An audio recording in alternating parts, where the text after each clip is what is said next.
이야기 나눠보도록 하겠습니다. 원달러 환율이 역외 환율에서 1,405원까지 터치하는 모습이 나타났었습니다. 현재 구간에도 1,400원 위에서 좀 움직임을 가져가고 있는데요. 원달러 환율의 강세로 인해서 외국인의 투자 심리가 조금 위축되지 않을까라는 걱정을 하고 계신 분들도 있을 것 같아서요. 오늘은 관련된 이야기를 조금 더 중점적으로 다뤄보고자 합니다. 우선 이렇게 원달러 환율이 상승했던 이유 중에 하나가요. 김민석 국무총리의 발언이 있었습니다. 김민석 국무총리가 블룸버그와의 인터뷰를 진행을 했는데 미국에서 비자 문제를 해결해 주지 않는다면 미국에 투자할 수 없다라는 굉장히 강경한 발언을 한 것으로 확인이 되고 있습니다. 특히나 근로자와 가족의 안전이 보장이 돼야 된다. 그렇지 않다면 투자를 할 수 없다라고 이야기를 하면서 미국의 비자 지원이 실질적으로 우리나라 기업들의 프로젝트에 영향을 주고 있다는 것을 확인할 수 있었습니다. 두 번째로 3,500억 달러의 대미 투자와 관련돼서도 이야기를 좀 지속적으로 하고 있는데요. 이 3,500억 달러라는 게 우리나라 외환 보유 금액의 70%를 초과한 규모이고요. 통화 스와프가 없다면 우리나라의 외환 시장에 충격이 불가피할 수밖에 없기 때문에 일본과 비슷한 약속을 그만큼은 우리는 투자를 할 수 없다라고 이야기를 했습니다. 결국에는 미국 측이 원하는 온도와 우리나라가 지금 해줄 수 있는 온도의 차이가 발생을 하고 있기 때문에 한미의 협상이 조금은 더 길어질 수 있다라는 분석이 제기되고 있고요. 이게 외환 시장의 불안 심리를 조금 더 높이는 요인으로 작용을 했습니다. 이와 함께 대미 투자 패키지에 대한 한미 입장자를 조금 더 자세히 보게 된다면요. 투자에 대한 방식에도 좀 차이가 있습니다. 우리나라는 대출이라던가 보증 중심, 그리고 일부에는 지분 투자를 하겠다라는 입장인데요.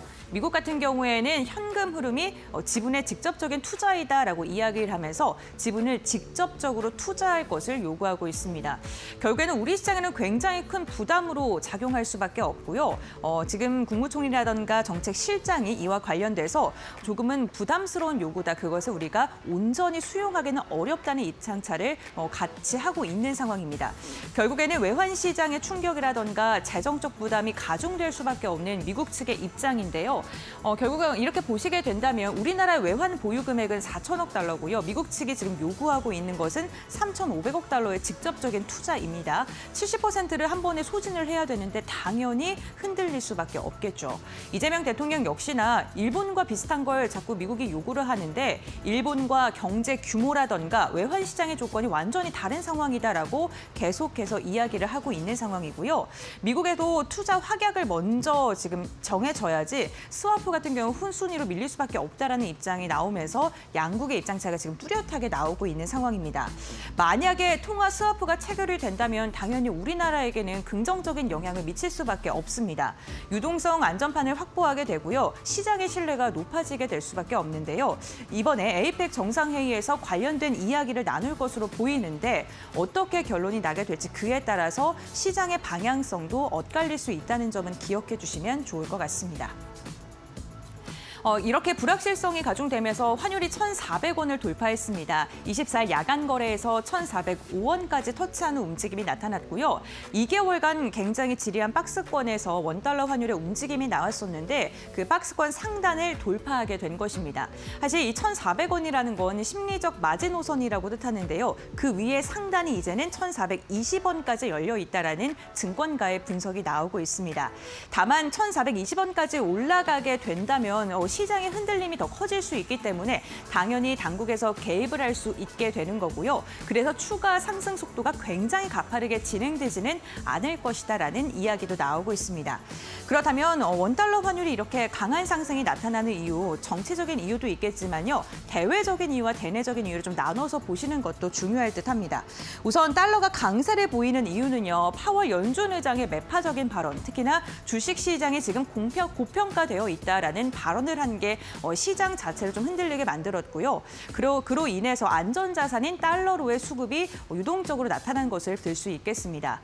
거기에 FOMC에서 신중론이 계속해서 나오고 있다는 점도 지금 안전자산인 달러를 강세로 돌이킬 수 있는 이유 중에 하나이고요. 지금 독일의 경기가 부진하고 또 이와 함께 유럽의 그 재정 적자에 대한 이야기가 계속해서 나오고 있는 상황입니다. 특히나 영국의 재정 적자를 주목을 해보셔야 될 것 같은데 이로 인해 유로화는 물론 물론이고 파운드화까지도 약세를 보이면서 상대적으로 달러가 강세를 펼치고 있다는 것입니다. 우리나라 원화가 약세를 일으키고 있는 것 또한 원달러 환율의 상승 요인 중에 하나겠죠. 앞서 말씀드렸던 대미 투자 협상에 대한 불확실성, 여기에 우리나라의 경기 둔화에 대한 지속적인 이야기가 나오고 있다는 것도 원화의 매력도를 떨어뜨리는 요인 중에 하나입니다. 실질적으로 일주일 동안 달러와 대비했을 때 그 원화라든가 그 화폐의 가치를 좀 비교한 표인데요. 가장 끝에 대한민국이 있고요. 일주일간 1.2%가량 역성장한 것으로 확인이 되면서 주요국들 가운데서는 가장 화폐의 가치가 저평가받고 있다는 것을 확인해 볼 수 있을 것 같습니다. 다음 장을 통해서 이어서 이야기 나눠보도록 하겠습니다. 그런데 이 환율이 1,400원을 돌파하는 거에 대해서 우리가 큰 이렇게 걱정과 우려를 지속적으로 해야 될까요? 환율이 1,400원이라는 게 증시의 추세적인 하락으로 이어지진 않는다라는 분석도 나오고 있습니다. 특히나 이 달러가 강세를 보이는 요인 중에 또 다른 하나는요. 외국인이 달러를 지속적으로 팔아서가 아니라요. 그것보다는 구조적으로 우리나라 개인 투자자들이 서학개미로의 이동이 많았기 때문에 이로 인해서 달러가 강세를 보인다는 말도 있습니다. 실질적으로 미국 주식 투자액이요 9월 달 들어서 한 15%가량 증가한 것으로 확인되고 있고요. 이것 역시나 달러를 위로 올리는 요인 중에 하나라고 볼 수 있을 것 같습니다. 특히나 이렇게 지속적인 강세를 보이는 것보다는 진정할 수 있는 그런 세 가지의 투자 포인트도 있다라는 코멘트도 있는데요. 26일 날 미국의 물가 지표가 발표가 되는데 물가가 생각보다 둔화됐을 때는 달러가 약세로 이어질 수 있다라는 이야기가 나오고 있고요. 두 번째로는 추석 연휴가 있습니다. 긴 명절을 앞두고 내고 물량을 좀 털고 가려는 움직임이 나타날 수 있고요. 그런 기업들의 매도가 달러를 약세로 이끌 수 있다라는 분석도 나옵니다. 세 번째로는 10월 3일 날 미국의 고용 보고서를 주목해 봐야 된다라고 이야기를 했는데요. 고용 보고서에서 만약에 또 둔화가 확인되게 됐을 때 금리를 연준에서 인하할 수 있는 그런 속도감이 더 붙을 수도 있고요. 이에 대한 기대감 속에 달러 약세가 찾아올 수 있다라는 이야기가 나오고 있습니다. 그럼에도 불구하고 가장 중요한 건요. 에이펙에서 과연 통화 스와프에 대한 이야기가 어떻게 나올지를 좀 주목을 해봐야 될 것 같습니다.